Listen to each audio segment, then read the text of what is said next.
Joy. Welcome back to my channel. I am hopping along with Team Tiny for Embossing Folder Friday. So to find the rest of the participants, enter into the search bar pound EFF5 and you will find us. So I am using some new to me products from Catherine Puller Inks. It's a stamp set called Night in Flight. I received that while teaching at the Nashville Craft Retreat. I believe that this stamp is being released this week by Catherine Puller. I'm also using an embossing folder from Stampin' Up called Waves, which has been discontinued. So I start out my card by stamping out the lightning bug with Memento ink onto smooth cardstock, and I rotate my paper around 3 times. And I'm saying that so I made sure to put the lightning bug in the bottom corner. That way when I rotate my paper I could get all 3 bugs on one page, and I use my stamping positioner to assist me in that process. And I did some copic coloring for this project, but it is not my focal, so I'm not going to talk in depth about that. But back to the Embossing Folder Friday.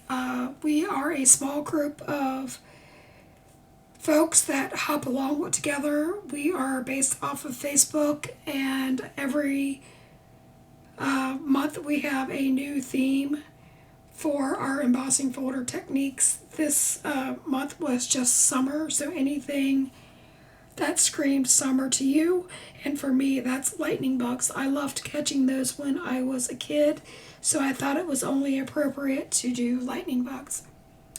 So for my sentiment, I stamped that with Versamark ink onto vellum, and then I applied white fine detail embossing powder to that and heat set that with my gun so that it would show up on my background but not take away from it.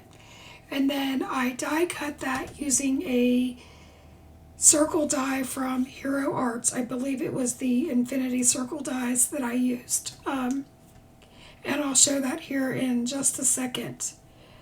Next I go into the copics, and I know everybody's going to ask me. I've sped this up by about 4 times because, again, the copic coloring was not the focus of my card. So I used the RV 11, 13, 14, 17, and 19 for the pinks. I used a fluorescent YR color. I used Y06 and 08 for my yellows. I used an fluorescent blue-green and a fluorescent blue for my coloring. And I did very, very simple coloring, and I'm only going to show, I think ultimately just one colored, and I colored them all the same. So I put down my RV 11 over the entire wing with the exception of the orange stripe. And then I go in at the bottom of the wing with the RV 19, and I flick that up a little bit.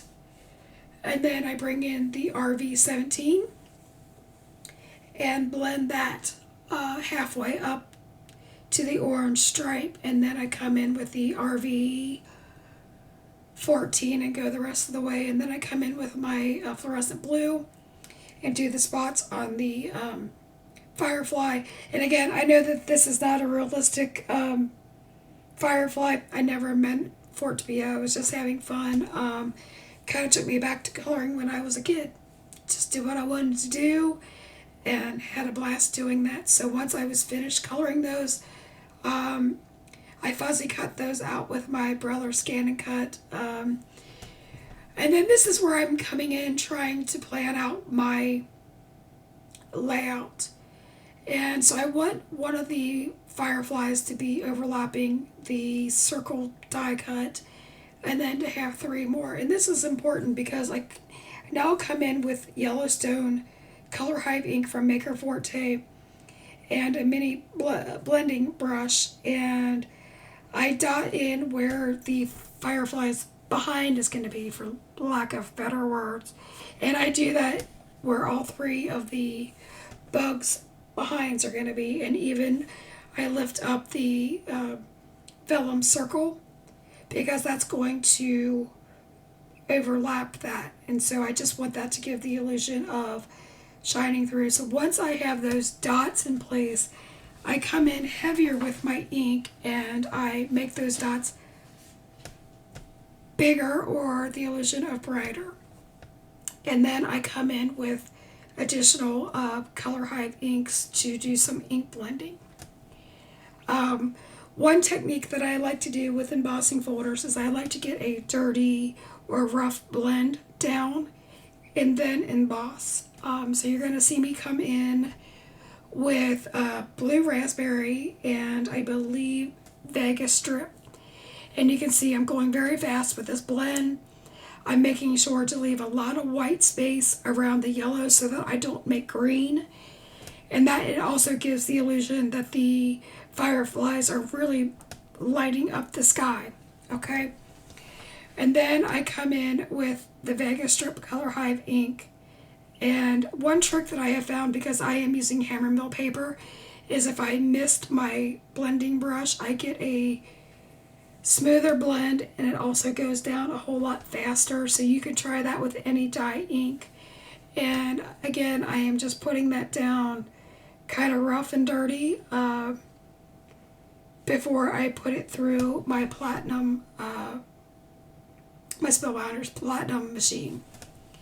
And then I noticed that I need a little bit more color in the center of that, so I did go back in with that blue raspberry. Now I am coming in with that Stampin' Up! Waves, and I run that through my machine, and then I come in with Blueberry Cheesecake, which is a light purple, and you can see how the blues and the purples are kind of popping through, and I am purposely leaving some gradients there, but where that embossing folder left the indentations, you're always going to have that illusion of the blue. And that is just one technique that I love with these embossing folders. Now, I know that you're going to say that this is a wave and it should have been an ocean theme. To me, it kind of looks like wind blowing. I just wanted some texture in there, and I wanted to show the technique of using the ink on the embossing folder. I do come back in with the Vegas strip, and I start putting that down heavy along the outside of the card, and that's just so that I can make those yellow spots where the bugs are going to be pop even more. And then I'm still struggling. Is that too bright? So then I come back in with that Blueberry Cheesecake with a mini blending brush, and I apply that, but I make sure not to overlap that with the yellow, or else I'm going to make mud. And the reason for that being is that they are complementary colors and are opposite on the color wheel. So just keep that in mind when you're blending colors that don't necessarily play nice together. And then finally, I do come in with Coronation Purple Color Hive ink, and I blend that super, super heavy. Looking back on it, I wish I had gone in with a lighter hand, but ultimately I am happy with my blend.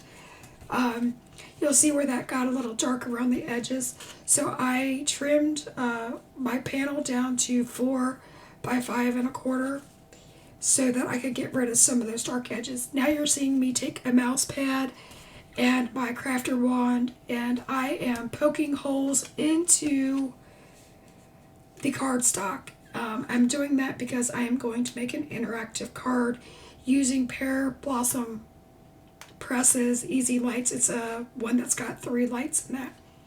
So now you're kind of seeing me line up where I was going to put the sentiment and the bug so that I don't make any huge mistakes. And then I go in and I really make those holes a little bit bigger because I want the light to shine through pretty much, pretty well. I take some double-sided tape and put it along the flat side of the Pear Blossom Easy Light, and I adhere that to the back of the card. Now these lights, I should say the battery pack, has a little tab in it that you pull out so the batteries stay good until you go to use them. Another thing is, I use that same double tape and I put the lights right where the hole is going to be, and you're going to see me fidget with that for a little bit, just to make sure that they're in place. And I love the way that these are so easy. I've had these lights probably for 2 years and was afraid to use them, and I could just smack myself for that. So once I have the lights where I want them, I use the double-sided adhesive tape to just tape those down. I don't remove the backing on the one side because, again, you could use Scotch tape if you wanted to. Now back to the battery pack. That is equivalent to about the thickness of a foam tape doubled up. So I took my foam tape and I doubled it up. I folded it on top of itself, and then I removed the backing.